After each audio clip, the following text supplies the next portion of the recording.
I got so much motherfucking design on right now. Break it down, bring it back, make it clap. I got 3 old thoughts, new block, where that day. Bitches on my line, and you know they come straight. Hold up, what it not, 45, scope it cash like whoa. How you fucking with these hoes up? Assalamualaikum warahmatullahi wabarakatuh. Halo teman-teman.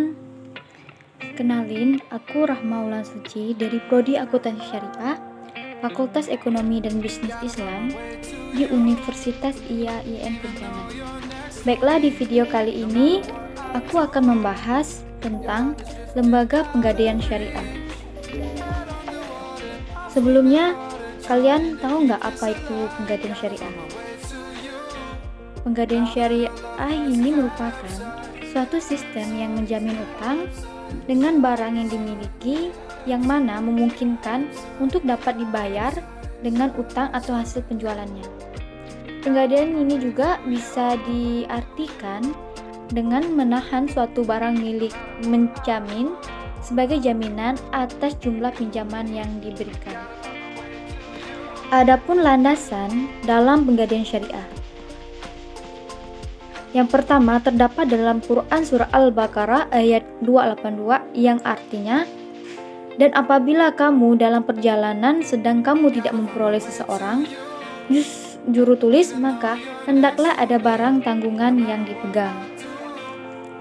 Yang kedua terdapat dalam hadis riwayat Al-Bukhari dan Muslim dari Aisyah radhiyallahu yang hadisnya, sesungguhnya Rasulullah SAW pernah memberi makanan dengan berutang dari seorang Yahudi dan Nabi menggadaikan sebuah baju besi kepadanya. Ini juga termasuk dalam penggadaian. Baiklah, selanjutnya saya akan membahas apa saja sih produk dalam penggadaian syariah itu.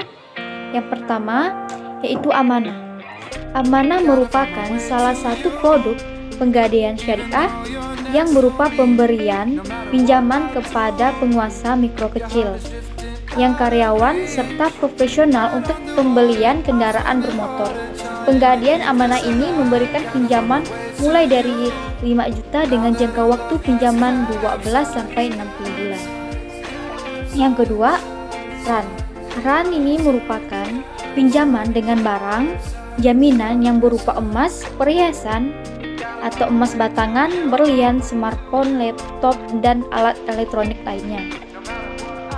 Pinjaman dari pembiayaan RAN ini mulai dari 50.000 sampai 1 miliar dengan jangka waktu 4 bulan, dapat diperpanjang hingga berkali-kali.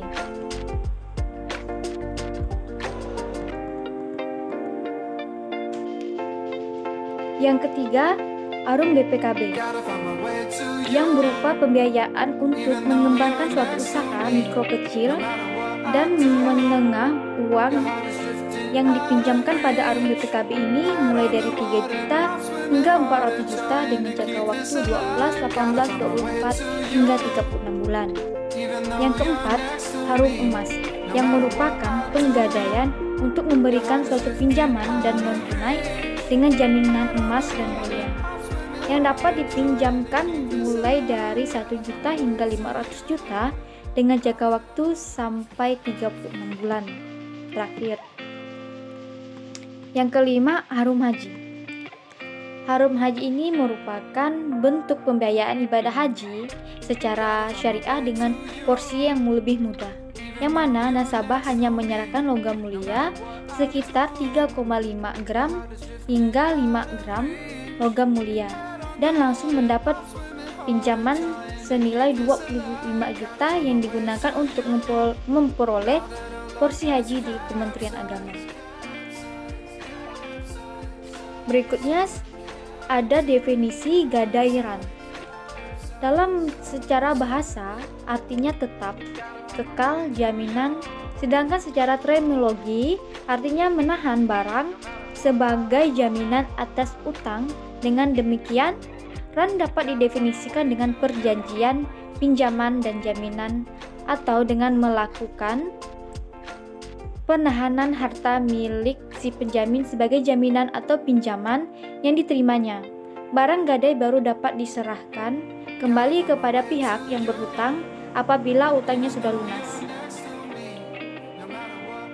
Adapun ketentuan umum RAN dalam Fatwa DSN nomor 25 DSN MUI 3 pada tahun 2002. Yang pertama, murtahin atau penerima barang yang mempunyai hak untuk menahan mahrun sampai semua hutang rahin yang menyerahkan barang sudah dilunasi. Yang kedua, mahrun. Mahrun ini manfaatnya tetap menjadi milik rahin. Pada prinsipnya, mahrun tidak boleh dimanfaatkan oleh murtahin kecuali seizin rahin, dengan tidak mengurangi nilai mahrun sendiri, dan pemanfaatnya itu sekedar mengganti biaya pemeliharaan dan perawatannya. Yang ketiga, pemeliharaan dan penyimpanan mahrun. Pada dasarnya yang menjadi kewajiban rahin, namun dapat dilakukan juga oleh mahrun. Sedangkan biaya pemeliharaan dan penyimpanan tetap menjadi kewajiban rahin. Yang keempat, besar biaya pemeliharaan dan menyimpan mahrun yang tidak boleh ditentukan sesuai jumlah peminjaman tersebut. Yang kelima, penjualan mahrun. Dalam penjualan mahrun terdapat apabila jatuh tempo mutahin harus memperingati rahin untuk segera melunasi semua hutangnya. Yang kedua, apabila rahim tetap tidak bisa melunasi hutangnya, maka mahrun dijual paksa atau dieksekusi melalui lelang sesuai syariah. Yang ketiga, hasil penjualan mahrun tersebut akan digunakan untuk melunasi semua hutang atau pemeliharaan dan penyimpanan yang belum dibayar si penjualannya. Yang keempat, kelebihan hasil penjualan tersebut akan dimiliki rahin dan kekurangannya menjadi kewajiban RAN. Berikut saya akan membahas apa itu skema akad RAN. Dalam skema akad RAN, nasabah akan menyerahkan barang dan kemudian pihak penggadian menyimpan dan merawatnya di tempat telah yang disediakan. Akibat yang timbul dari proses penyimpanan adalah timbulnya biaya yang meliputi nilai investasi tempat penyimpanan biaya, perawatan dan keseluruhan proses kegiatannya. Atas dasar ini dibenarkan bagi penggadian dengan mengenakan biaya sewa kepada nasabah sesuai jumlah yang disepakati oleh kedua belah pihak. Penggadian syar'i ini akan memperoleh keuntungan hanya dari biaya sewa tempat yang dipungut, bukan tambahan berupa bunga atau sewa modal yang diperhitungkan dari uang pinjaman. Selanjutnya, apa itu karakter akad RAN? Dalam karakteristik akad RAN ini terdapat bertujuan agar pemberi pinjaman lebih mempercayai pihak yang berutang. Biaya penyimpanan dan pemeliharaan adalah kewajiban pihak yang mengadakan rahin. Besarnya biaya ini harus berdasarkan pengeluaran real, tidak boleh ditentukan berdasarkan jumlah pinjaman. Barang penggadaian tetap milik orang yang berutang. Bila tidak dapat melunasinya, barang gadai dijual, kemudian hasil penjualannya bersih digunakan untuk melunasi utang dan biaya pemeliharaan yang terutang. Apabila ada kelebihan antara harga jual barang gadai dengan besarnya utang, maka selisihnya diserahkan kepada yang berhutang. Tapi apabila ada kekurangannya, maka yang berhutang tetap harus membayar sisa utangnya tersebut. Yang melakukan penjualan adalah pemilik. Baiklah, selanjutnya saya akan menjelaskan atau menyampaikan apa itu rukun RAN. Yang pertama, singhat atau perkataan. Adanya dua orang yang berakal dan adanya barang yang diakadkan. Dapat dijual dan nilainya akan seimbang. Harus bernilai dan dapat dimanfaatkan. Harus jelas dan dapat ditentukan secara spesifik. Tidak terkait dengan orang lain atau merupakan harta yang utuh, dan anggunan harus dapat diserahkan kepada pihak lain baik materi maupun manfaatnya, atau penerima gadai dapat mengambil manfaat. Hutang Man Ruby nilai utangnya hanya jelas, demikian juga tanggal jatuh temponya.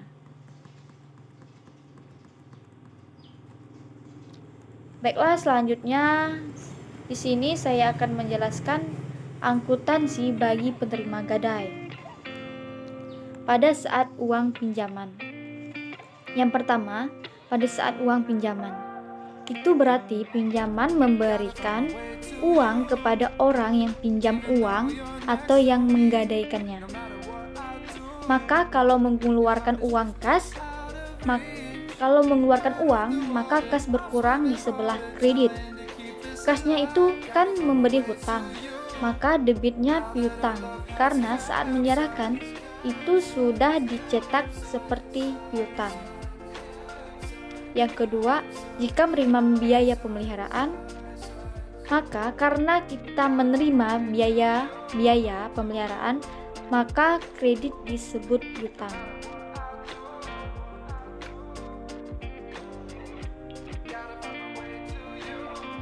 Baiklah, hanya itu yang dapat saya sampaikan atau saya bahas di video kali ini. Semoga bermanfaat bagi teman-teman sekalian. Terima kasih. Wassalamualaikum warahmatullahi wabarakatuh.